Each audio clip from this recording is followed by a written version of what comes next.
Hi, scholars. Today we are discussing the following textbook, Queer Theory Now. We are looking specifically at Chapter 3, Sexuality and Feminism, starting on page 54. And I think the way the authors start us with this chapter is really great because there's some really good questions at the beginning. What is the relationship between feminist and queer perspectives? And how did feminist ideas shape the queer thinking to come? How do these theoretical fields differ in their accounts of gender and sexuality? And what ways do their agendas intersect? So I think that those questions should really be a guiding point as you're reading this chapter, and this notion of not just feminism, but feminisms with the S, because there are multiple different types of feminisms and different ones interact with queer studies and queer fields of study differently. And so I did want to point out that well, let's continue on, and then I'll point it out once we get to some of the waves of feminism. So we start with this notion of feminisms. That's on page 55. And just like queer theory and queer studies, the concept has always been in tension as well. And I mean, even right above that section heading that says feminisms, they talk about radical feminists being those that are the most skeptical of queer theory. And radical feminist is usually a term associated with TERFs. I don't know if you've heard of that. And authors such as J.K. Rowling, ContraPoints on YouTube, Natalie, she talks a lot against J.K. Rowling and the notions of TERFs and this idea that gender is more distinguished based on how you are born. So not all forms of feminisms are progressive and are on the same track as queer theory. So that's important to keep up. And I think, as you are reading this chapter, one thing you can really consider is the waves of feminism that's discussed in the key concept box on page 56. So, I mean, usually in my fields, we don't even talk about the waves as much because we've kind of moved beyond the waves. But I think it's a good historiography in order to understand the progression of the field. And you can see second wave, third wave, and fourth, fifth, or new waves all defined on page 56 in bold. And usually where we are at in terms of some of the intersections is right there in the fourth, fifth, and new waves, because some of the more traditionalist or historical forms of feminism didn't connect as well with where we are in queer theory. So,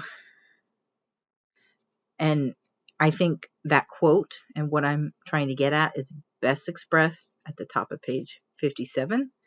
So they talk about Susanna Walter's essay From Here to Queer, which was published in 1996. At the top of 57, it says, Walters suggests that queer theory positions itself as beyond gender, yet man remains a universal referent, and homosexual is often understood purely in terms of gay men.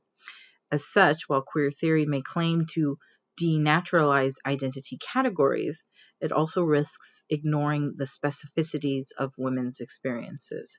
And so that almost falls back into this notion of radical feminism and what does it mean to be a woman, and quote the woman question that comes up in this chapter. But I think the first part of that quote is important, that queer theory is positioning itself beyond gender. So keep that in mind.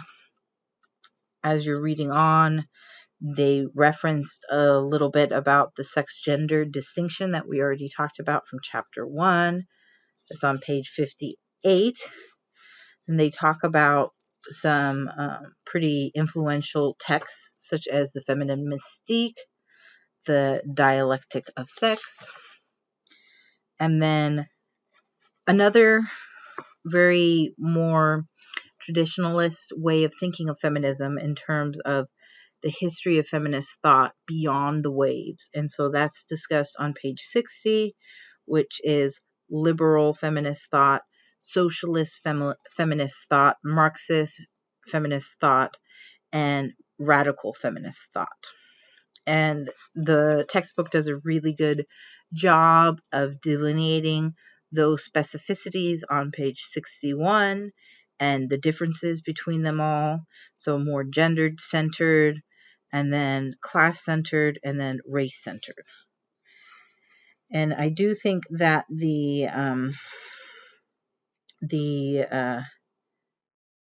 where I focus a lot of my own research is on that race centered Black feminism, or the civil rights base, the historical counter to the white women's feminist movement, and then of course Black feminism, revolutionary, more contemporary feminist work. And so as you're continuing on, there is some discussion about the Combahee River Collective. I think that's really important to understand on page 60. And then, of course, the key concept that the personal is political, and how does that fit in with feminism? Then the authors continue on with lesbians and feminism, and a good quote that kind of encapsulates that topic is on page 63 by T. Grace Atkinson. Feminism is the theory, lesbianism is the practice. And if you continue on, you'll see more of the contestation that I was talking about, in which groups within the community start delineating or arguing about who is authentic and who is really a feminist and who isn't, who's still giving into the patriarchy, so to speak. And so there's a little bit of discussion on page 64 about bisexuality and bisexuals in general. And so you see fracturing within the community and intergroup splitting / fighting. And at the same time, you also see the countering of that, in which groups say, no, you can't discount me, you can't discount us, and we're going to support ourselves. And so even at the same time that many lesbian feminists were rejecting bisexuals within the movement, at the same time, bisexual women were beginning to organize politically in the 1980s, and then they're forming their own groups and their own communities that protect their own interests. And that's discussed a little bit on 65. And it's again the same thing with anti-trans movements that can also occur from radical feminists, and that's discussed a little bit in the middle of 65. And transphobia ends up being used to create more boundaries regarding women-only spaces, and this can even be tied to bathroom discussions and gender-neutral spaces. This idea that we need, quote, a safe space for certain types of people, and very specifically it can end up becoming a woman issue. Like, women need these very centered spaces that's just for them. So there's some complications there that's being discussed. And I really enjoyed the section for that focuses on Adrienne Rich on page 66. It's called Queer Theory and Practice, Compulsory Heterosexuality. And I think what is important here, it does a nice summary of some of Rich's works, but I think that the questions at the bottom are really great to consider in terms of where we are moving with the movement or with the community or with the theory and the practice of the theory. So normalcy, for example, with the first bullet, it is considered normal for children to talk about having or wanting boyfriends or girlfriends, but only if it's heterosexual. Same-sex relationships in childhood are always referred to in terms of friendship. The second bullet, homosexuality and other queer sexualities require disclosure and coming out, yet no one is expected to declare that they are heterosexual. Sex education in schools focuses on reproduction and presumes a man-woman pairing. And of course, many organizations presume that people are in opposite sex relationships unless otherwise disclosed. For example, if you're a woman who makes a booking for you and your partner someplace, the other person is likely to respond, "What is his name?" So that's a lot that was discussed in chapter 1 about how we normalize a heterosexual narrative, right? And so how do we get past that binary of the gender sex divide, right?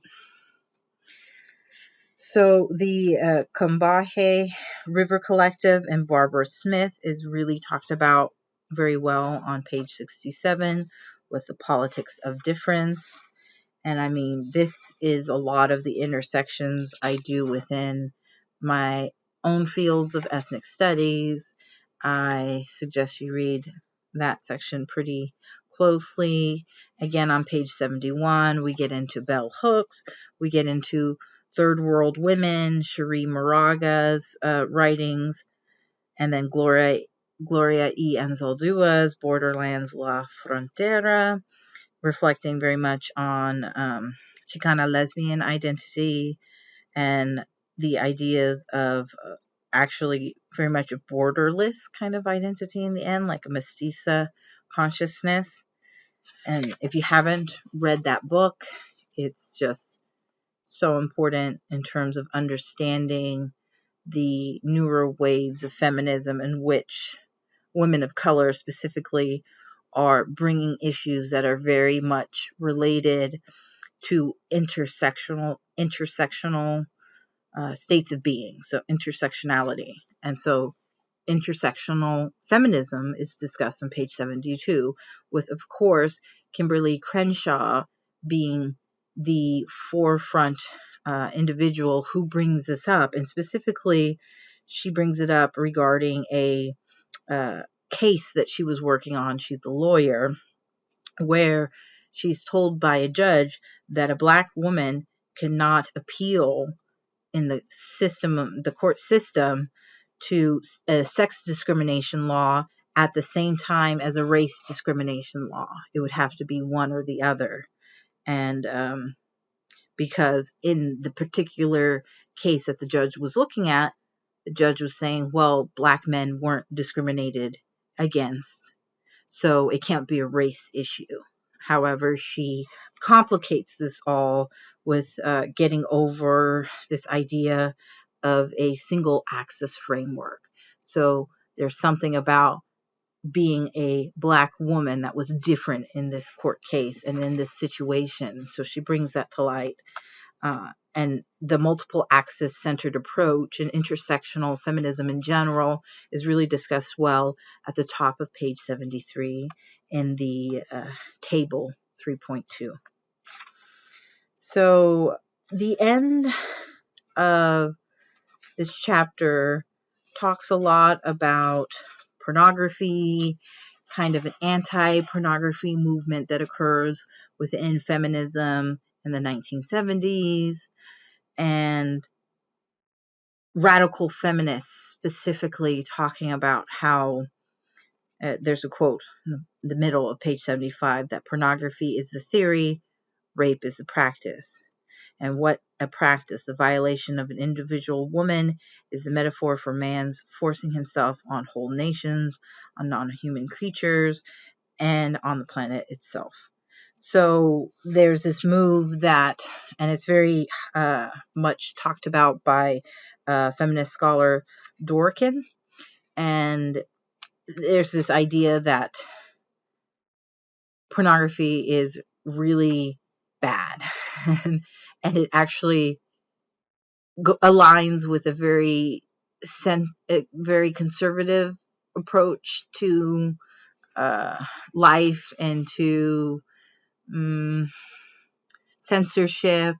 And so it's kind of this interesting period for feminism, and it differs with notions that Black women feminists were talking about. And there's a really good example of, not necessarily, it's not pornography, but it's the use of the term the erotic, and it's discussed by Audre Lorde, and that's at the top of page 76.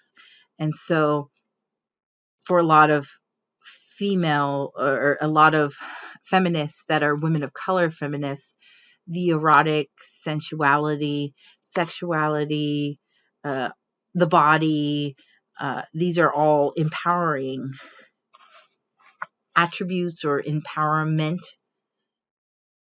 opportunities for women, especially for women of color. And it counters this idea that that a woman's body, when it's sexualized, is sexualized for the pleasure of men. So there's a lot of very good quotes by Dworkin to help you understand what she's writing about. That's discussed more on page 77. And then, of course, others. I mean, they get into S&M practice, sadomasochism, BDSM, bondage, that kind of stuff. And like, what does it mean for women to be considered the submissive partner in these situations? But is that really always the case? I mean, that's another question as well. So, and then, Anita Bryant is mentioned.